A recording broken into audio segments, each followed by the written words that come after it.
오늘은 성육신으로 오신 사랑 두 번째 이야기가 됩니다. 성육신으로 오신 사랑, 첫 번째는 우리의 수치를 없애기 위해서 오셨다라고 이야기를 했습니다.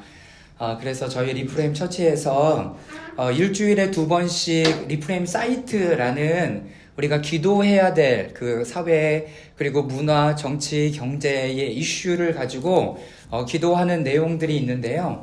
그 내용 안에서 지난주에 함께 나누었던 내용을 저희가 계속 준비하고 기도할 제목들을 함께 좀 나누려고 합니다. 그래서 이 대림절의 시간들, 성육신의 이 시간들을 우리가 준비하면서 또 함께 기도하면서 나아가는 은혜가 있기를 바랍니다. 오늘은 성육신으로 오신 사랑 두 번째 이야기를 나누면서 두 번째 이야기는 뭐냐면 우리의 장막을 회복하기 위해서 오셨다라고 이야기합니다. 우리의 장막을 재건하기 위해서 이 말씀은요, 특별히 우리가 사도행전 15장 16절 말씀에 기록되어져 있는데요. 우리 다 같이 사도행전 15장 16절과 17절의 말씀을 우리 다 같이 한번 읽어보도록 하겠습니다. 시작. 이후에 내가 돌아와서 다윗의 무너진 장막을 다시 지으며 또 그 허물어진 것을 다시 지어 일으키리니 이는 그 남은 사람들과 내 이름으로 일컬음을 받는 모든 이방인들로 주를 찾게 하려 함이라 하셨으니. 요게 이제 사도행전에 있는 말씀이고요. 아모스서 9장 1절에 있는 말씀도 이렇게 기록하고 있습니다. 제가 한번 읽어볼게요. 그날에 내가 다윗의 무너진 장막을 일으키고 그것들의 빈틈을 막으며 그 허물어진 것을 일으켜 옛적과 같이 세우고. 장막이라는 것은 오늘 말씀을 쭉 보겠지만 영어 성경에는 미팅 텐트예요. 그러니까 미팅 텐트, 장막이라는 게. 그러니까 우리가 사는 곳이 장막이기도 하지만 구약 시대에 특별히 모세 이렇게 오는 그 시대 안에 이 장막이다라고 얘기하는 이 텐트는요, 원래 좀 풀네임으로 하면 미팅 텐트예요. 그러니까 누구를 만날 건가? 첫 번째로는 내가 다른 부족의 사람을 만날 때 거기서 만나요. 그러니까 만남의 장소인 거죠. 다른 사람들과 내가 어떠한 협상을 맺거나 어떤 일들을 이루어 갈 때 그 미팅 텐트에서 만나요. 그런데 이것이 하나님과 연관되어져 있으면 그 미팅 텐트에서 누구 만나냐면 하나님을 만나는 거예요. 하나님을 만나. 그런데 왜 우리의 장막을 다시 회복하고 재건하죠? 여러분, 이 장막이 무너졌기 때문에 그러는 거예요. 언제 무너졌죠? 첫 번째는 아담에게 하나님께서 하나님의 사람으로 하나님께서 흙으로 사람을 지으시고 생기를 그 코에 불어 넣으심으로 말미암아 생명이 되었죠. 그래서 하나님을 만날 수 있게 되었어요. 그러면 이 다윗에게 장막은 어디냐면 에덴이에요. 에덴 동산. 그런데 그 에덴에서 사단의 꾀임으로 말미암아서 그 모든 주권을 사단에게 내어주죠. 그러므로 말미암아서 어떤 일이 이루어졌어요? 하나님과 더 이상 뭘 못해요? 교제를 못해요. 이게 무너진 거예요. 이게 무너진 거라고요. 그러면서 우리가 함께 말씀을 계속 나누었던 것처럼 우리 안에 가시와 엉겅퀴가 자라나기 시작하는 거죠. 그러므로 말미암아서 하나님의 뜻과 마음을 온전히 이루어낼 수 없는 것이 돼버린 거예요. 그래서 아모스서 9장 1절 말씀을 보면 무너진 장막을 다시 일으키고 그것들의 틈을 막으며 허물어진 것을 일으켜 세워 옛적과 같이 세우고. 옛적이 언제예요? 모세가 장막을 세워서 하나님과 교제하는 그것을 이야기하는 거죠. 하나님과 교제하는 거. 여러분, 하나님과 언제 교제했어요? 그 교제하는 것을 다시 회복시키자 하는 거예요. 내가 일로 하나님께서 나를 부르신 게 아니라 다른 어떤 역할과 기능으로 나를 부르신 게 아니라 하나님이 우리를 지으신 목적은 뭐냐면 나랑 교제하자는 거예요. 삼위일체 되시는 그 하나님과 그 친밀한 사랑 가운데 플러스 인간, 그러면서 네 명이 내 존재가 하나님과 친밀한 교제를 갖기를 원하시는 것이 하나님의 마음이었어요. 이거를 너무나 많이 잊어버렸어요. 왜? 죄를 계속 지으니까. 그리고 두 번째는 뭐예요? 이후에 내가 돌아와서 얘기하는 사도행전 15장 16절.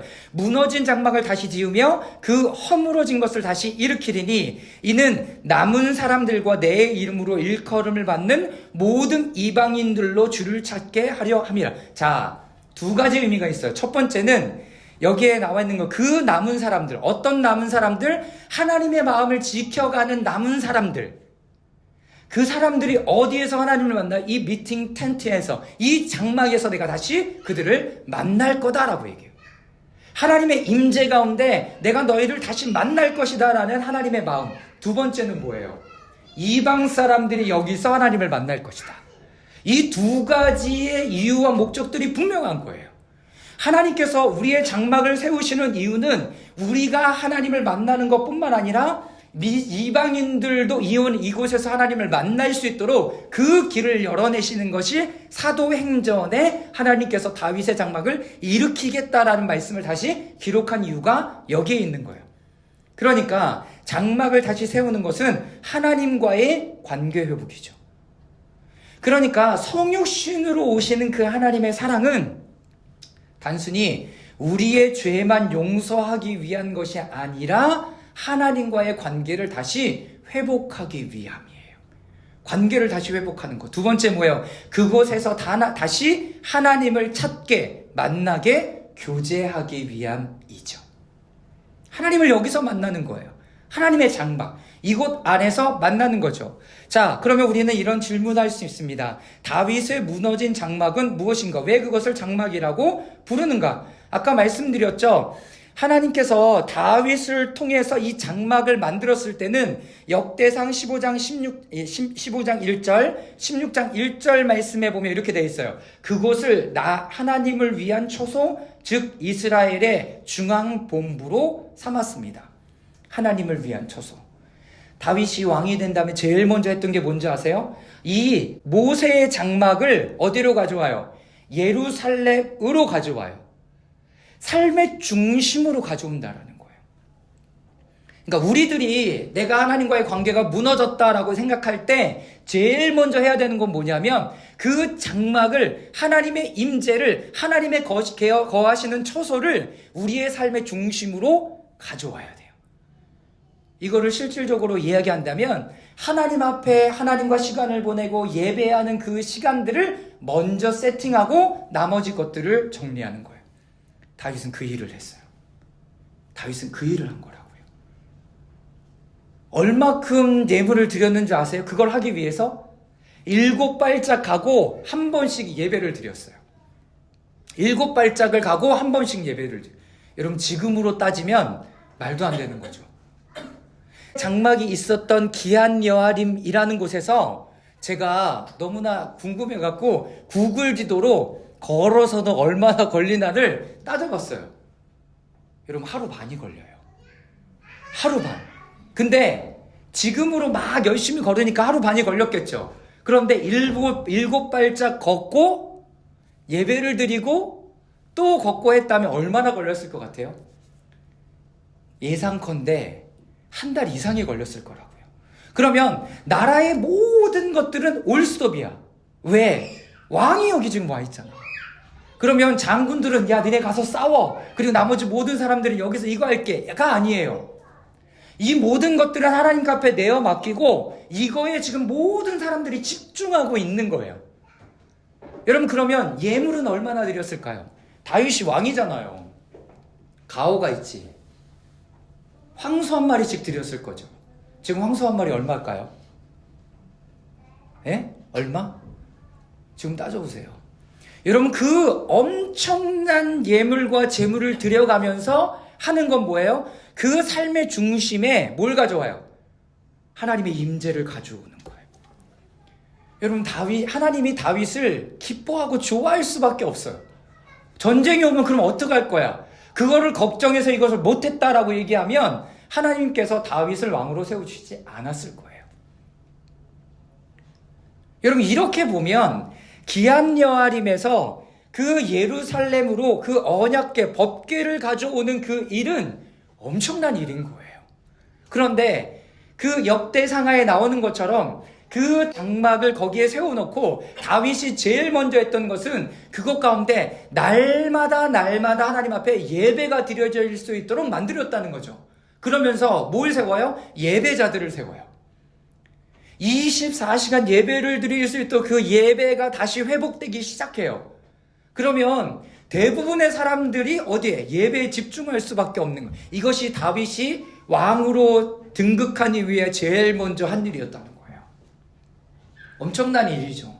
여러분, 그것만 봐도 왜 하나님께서 지금 이 일을 하게 하시는가? 여러분, 그거는 하나님과의 관계와 교제가 너무나 중요하다라는 것을 이야기하는 거죠.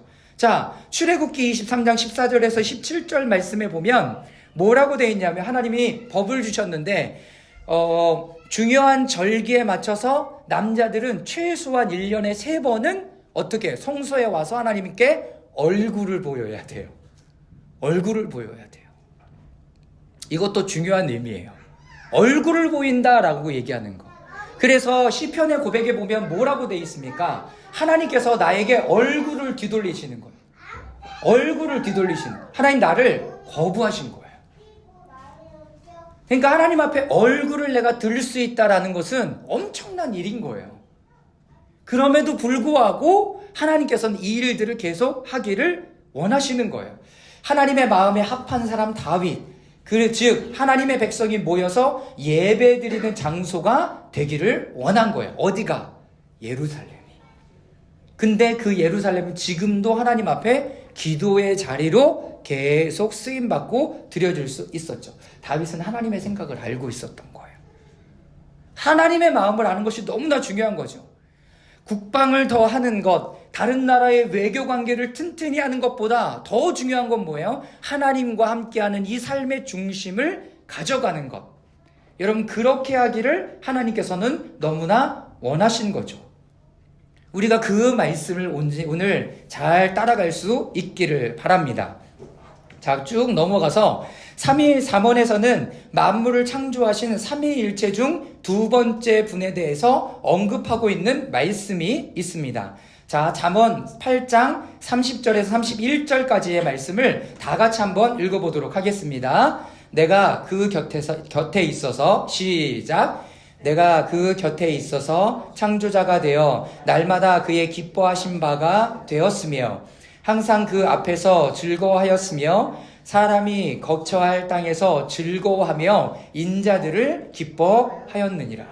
하나님께서 우리가 어떻게 하기를 원하냐면 그 하나님의 예수 그리스도와 함께 기뻐하기를 원해요. 어디서? 이 장막 안에서.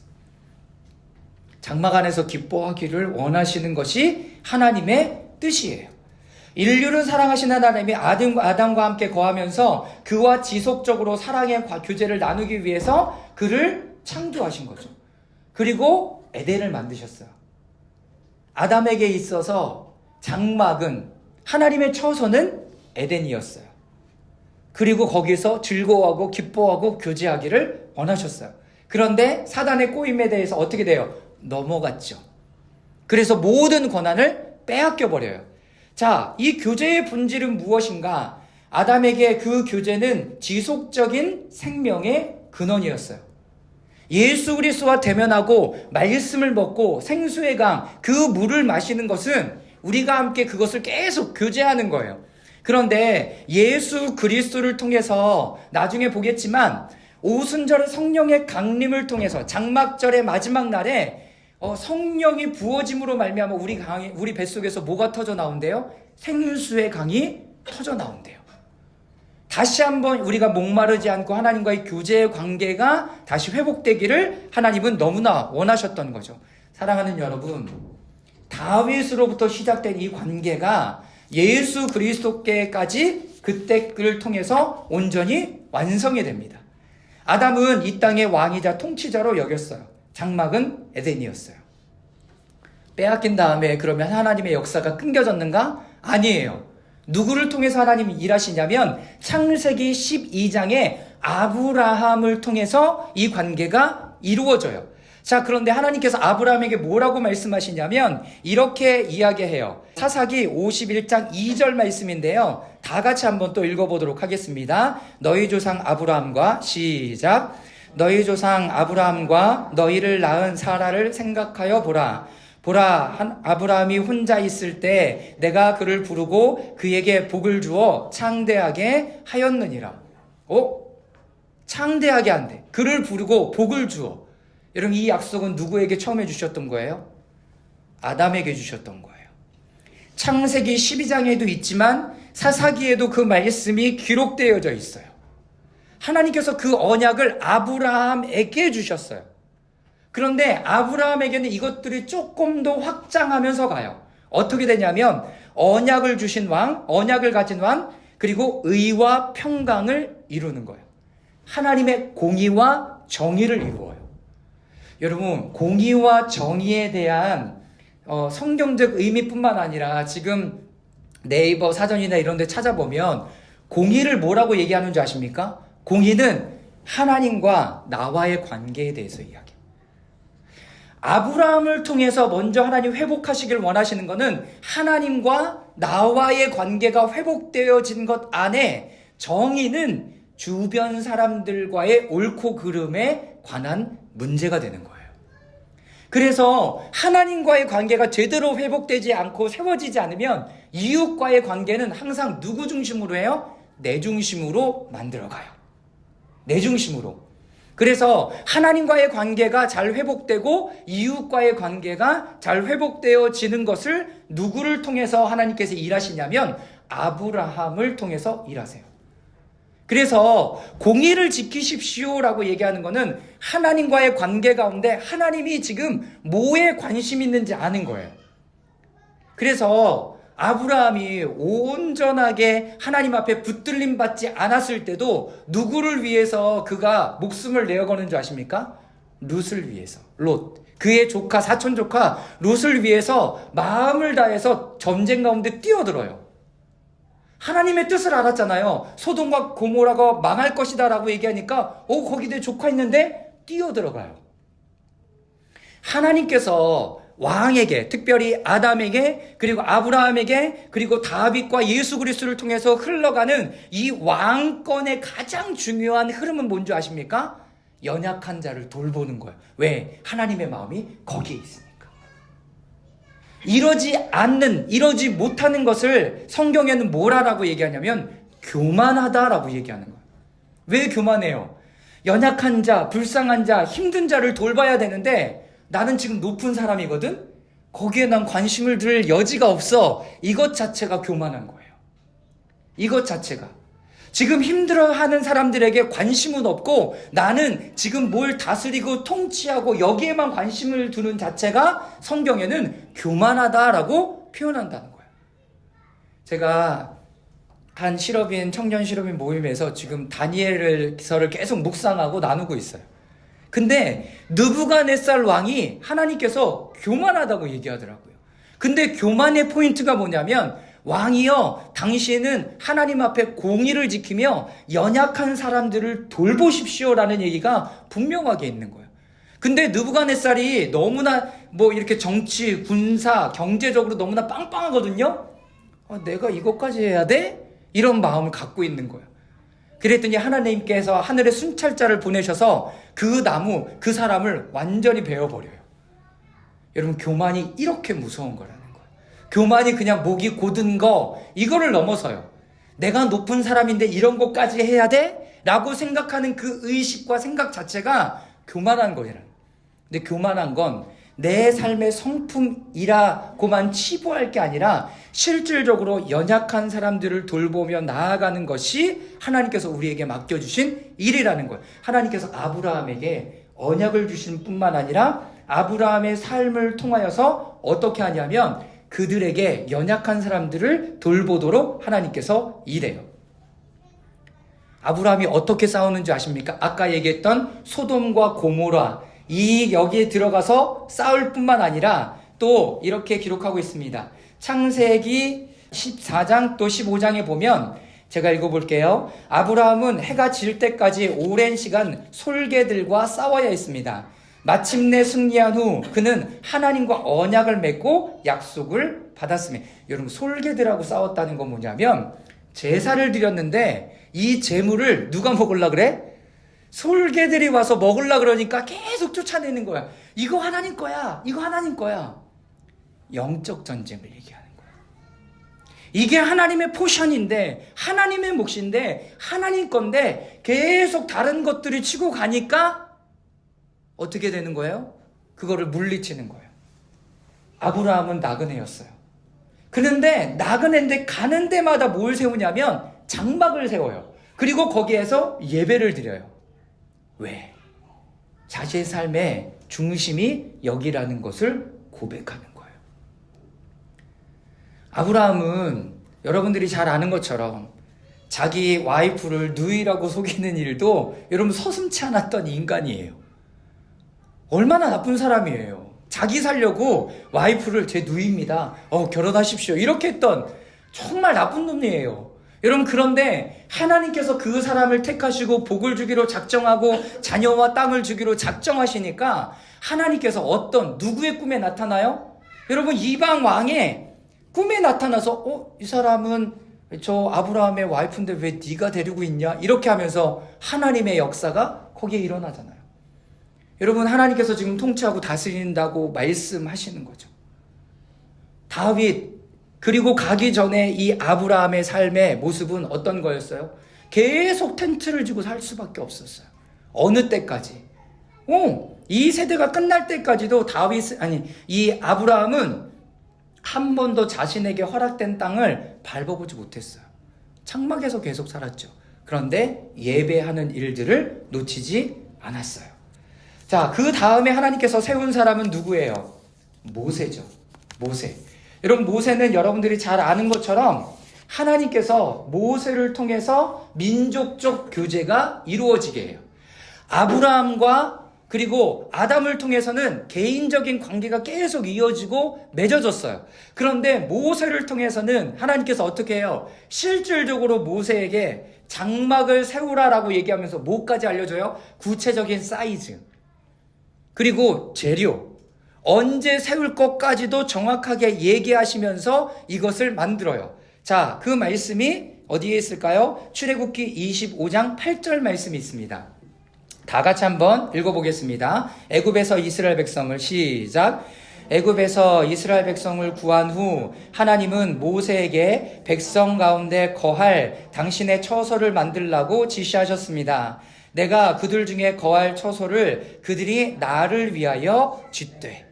그들에게 죄를 지었던 그들이 하나님 앞에 이 죄의 문제를 해결할 부분들이 필요했던 거예요. 장막의 또 한 가지 기능은 뭐냐면 하나님을 만남으로 말미암아 죄의 기능이 해결되는 거죠. 그리고 다시 원래의 하나님과 교제했던 삶으로 나아갈 수 있도록 만드는 것이 하나님의 방법이었습니다. 그래서 하나님께서 모세를 통해서 자신만 하나님과 교제하는 게 아니라 온 민족, 이스라엘 백성들 전체를 어디로? 가나안 땅으로 이끌어 가는데 그 삶의 중심이 어디였어요? 장막이었어요. 하나님과 교제할 수 있도록. 그래서 아시죠? 이스라엘 백성들이 서로가의 분쟁, 어려움들이 있으면 다 모세에게 찾아왔어요. 어떻게 해야 됩니까? 우리에게 알려주십시오. 우리가 당신의 뜻에 따라 하겠습니다. 그랬더니 어떻게 해요? 하나님께서 기름 부어서 세우는 사람, 장로들을 세워서 그들로 다스리게 하라라는 이 권한을 위임해요. 그렇게 해서 하면서 조직이 정리가 되고 하나님 앞에 이 민족이 하나님이 약속하신 그 가나안 땅에 들어갈 수 있도록 만듭니다. 장막이 어떤 역할을 했어요? 그들의 삶의 중심일 뿐만 아니라 그들의 죄의 문제까지도 하나하나 해결해 갈 수 있도록 하나님은 만드셨어요. 다윗, 예배의 중심지, 왕국의 수도 예루살렘. 다윗은 이 마음을 너무나 잘 알고 있었어요. 그래서 서두에 이야기했던 것처럼 삶의 중심에 장막을 가져오고 그리고 솔로몬을 통해서 이것도 성전을 건축하기 시작하죠. 다윗이 하나님 앞에, 그리고 성경이 기록하기를 뭐라고 얘기하냐면 하나님이 꿈에 나타나서 성전에 건축할 나무와 재료와 사이즈와 이것까지도 분명하게 만들어 주셨다라고 얘기하는 거죠. 이제는 장막이 아니라 성전으로 하나님 앞에 드려지게 됩니다. 자, 위의 말씀을 통해서 우리는 자신의 목적을 향한 부드럽고 끊임없는 하나님의 움직임을 볼 수 있습니다. 하나님의 그 목적은 인간과 성막 안에서 함께, 한 거처 안에서 함께 거하며 진정한 친밀감 안에서 사랑의 관계와 교제를 확립하고자 하는 하나님의 지속적인 열망이 그 안에 있습니다. 성육신으로 우리 가운데 거하시는 하나님은 이 관계를 계속 이어나가기를 원해요. 그냥 관계가 아니라 기쁨의 관계, 친밀함의 관계를 이루어 나가기를 원하세요. 자, 우리의 성막이 되고자 자신의 성막을 세우신 예수님. 자, 이게 무슨 말이에요? 예수님은요, 우리 가운데 자신이 오셔서 성막을 세우세요. 그 말씀이 이렇게 있죠. 말씀이 육신이 되어 우리 가운데 거하시며, 헬라어 원어에 따르면 우리 가운데 거하심에 라는 말은 그대로 우리 가운데 그분의 장막을 세우셨거나 설립하셨다라는 의미가 되는 거예요. 여러분, 말씀이 육신이 되어서 우리 가운데 오셨다라는 것은 그분이 스스로 그 일들을 지금 하고 계시다는 거예요. 그러면 봐야 되겠죠. 우리가 지금 무엇을 세우고 있는지. 요한복음 14장 23절 말씀 다 같이 한번 읽어보도록 하겠습니다. 시작.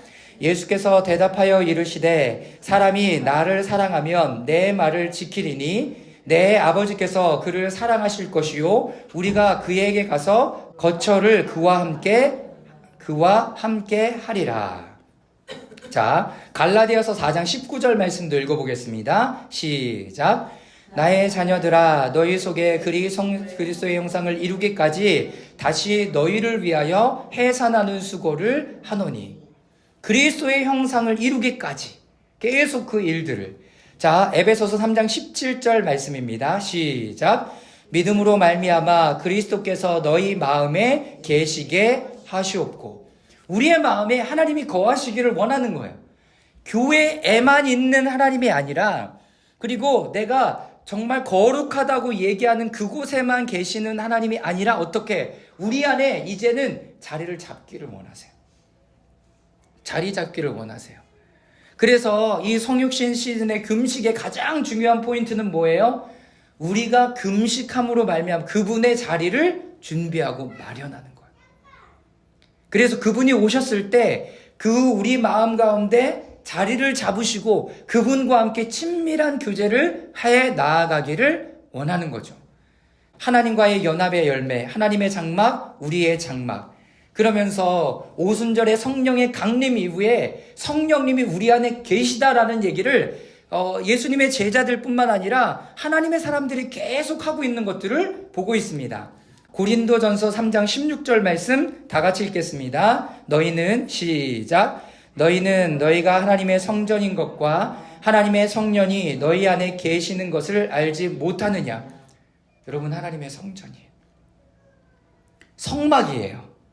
그리고 우리 안에 성령님이 계세요. 자, 고린도전서 6장 17절 말씀 읽겠습니다. 시작. 주와 합하는 자는 한 영이니라. 주와 합하는 자, 그 하나님을 사모하고 그 하나님의 마음과 함께 나아가고자 하는 그 사람, 한 영이래요.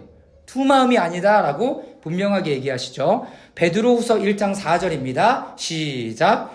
이로써 그 보배롭고 지극히 큰 약속을 우리에게 주사 이 약속으로 말미암아 너희가 정욕 때문에 세상에서 썩어질 것을 피하여 신성한 성품에 참여하는 자가 되게 하려 하셨느니라.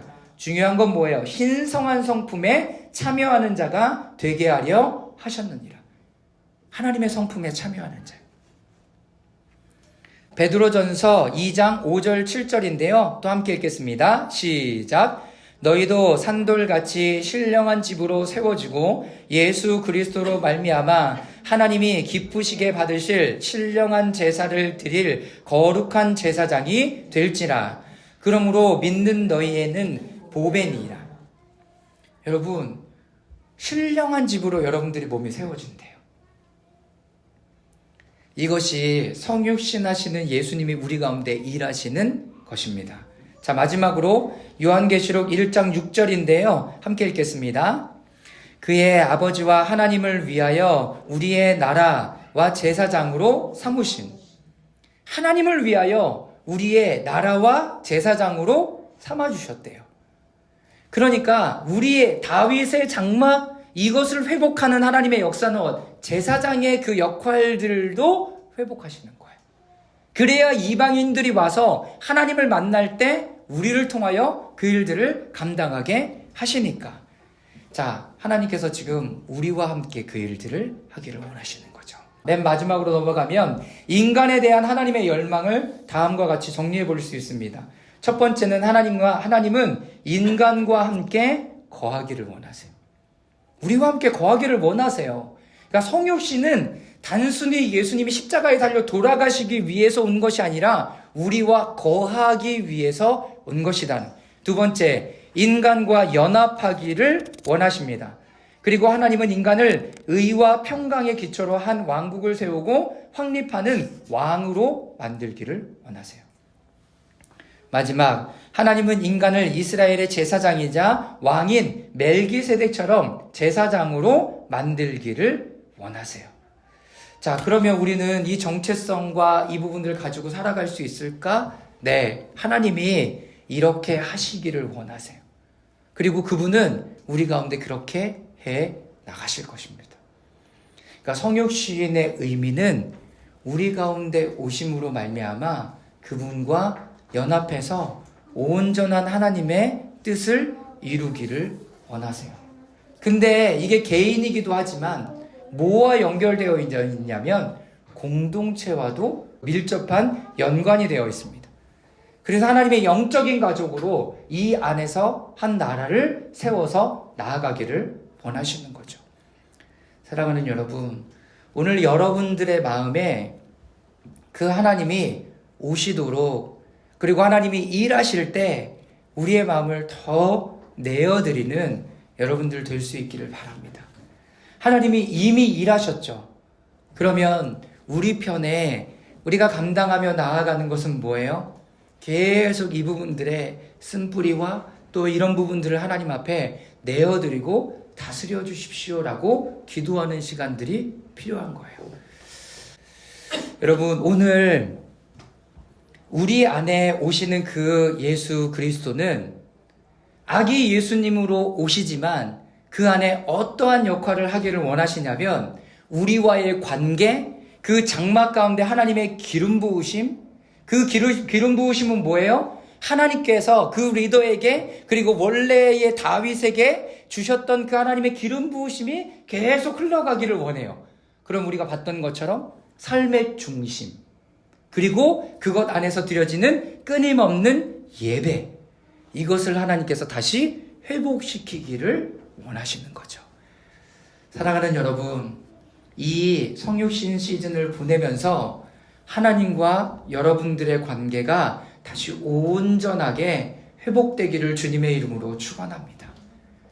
거기에만 머무는 것이 아니라 우리가 이때는 예배하고 이때는 쉬고 그러는 것을 넘어서서 이제는 매 순간 주님과 함께 예배하고 기도하며 하나님께 묻고 하나님의 음성을 듣고 하나님의 마음을 알아서 그 삶을 살아나가는 그리스도인들, 참된 그리스도인들로 드려지는 여러분 모두가 되기를 주님의 이름으로 축원합니다. 그러면서 잠깐 또 침묵 가운데 기도하기를 원합니다. 오늘 이 말씀을 통해서 하나님이 내 안에 다시 일으키시고자 하는 것은 무엇일까? 그냥 정해졌다면 그것은 뭐냐면 하나님과의 관계겠죠. 그러면 내 안에 하나님과의 관계 가운데 무너졌던 것은 무엇일까? 제사장의 직분의 사역일 수도 있어요. 내 삶의 중심일 수도 있습니다. 그리고 그것 안에 이제 하나님과 계속 다시 한번 회복하기를 원하시는 것은 어떤 것이 있을까? 우리가 복음의 은혜들을 이제 배우고 안다면 하나님께서 이미 우리 가운데 회복해 두신 것은 무엇일까? 우리 한 3분 정도 침묵하면서 하나님 앞에 고백하며 나아가기를 원하는 것, 하나님 앞에 나의 마음을 올려드리길 원하는 것, 이 말씀 가운데 오늘 내가 붙잡고 기도해야 될 것들이 어떤 것들이 있는지, 하나님 내가 잃어버린 것은 무엇이 있는지, 예수 그리스도는 우리 가운데 이미 오셔서 이 잃어버린 것 가운데 어떻게 일하여 주셨는지 잠시 주님 앞에 묵상하며 나아가길 원합니다.